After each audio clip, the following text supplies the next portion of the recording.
Bolamiz bizada katta shifoxona bo'lgani uchun 100% politravmali, o'sha eng og'ir darajadagi politravmalar ham bizga olib kelishadi.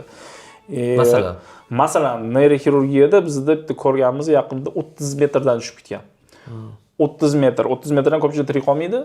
U tirik qolgan. Lekin tirik qolganda ham uje uni sog' joyi bo'lmaganda, oyog'i uzilgan, boshi ochilgan, miya tashqariga chiqib turibdi. Yoki umurtqa pog'onasi keyin kompyuter tomografida ko'rganmiz, u ham parchalangan, ikkiga bo'lingan, lekin plus yosh bola. O'shani operatsiya qilganmiz, qo'pol qilib aytganda miyasini 100% saqlab qolishga harakat qilganmiz, suyagini Lego yig'gandagi boshqatda yig'ib yopganmiz.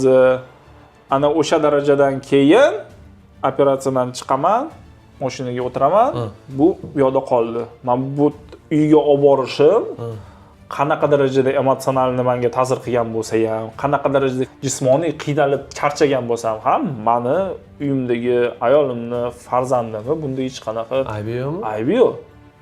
Men ularga bu og'irlikni, bu yukni olib kelib bulagan bo'lishim, menimcha ota sifatida juda ham noto'g'ri. Ota nima qilish kerak? Birinchi o'rinda oilasini himoya qilish kerak. Xuddi shunaqa o'zidan ham vaqti kelganda himoya qilish kerak otasi. To'g'rimi? O'zidan ham. Yaxshi-ham. Demak, siz ularni ishxonadagi o'limlardan, o'sha emotsional singan paytingizdan ham himoya qilib turar ekansiz, to'g'ri tushunganimcha. Ha, albatta.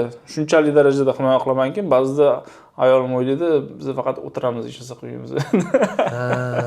Lekin agar har bitta nima operatsiya, qanaqa taqdirlar bilan biz yuzma-yuz kelganimizni, odamlarni qanaqa o'limlar bilan yuzma-yuz kelgan har bir aytib berganimda, o'sha men bilan gaplashishni to'xtatib qo'yardi. Chunki meditsina emasda endi xayolim o'sha. Buni shifokorlar ko'rib tushunishyapti, menimcha.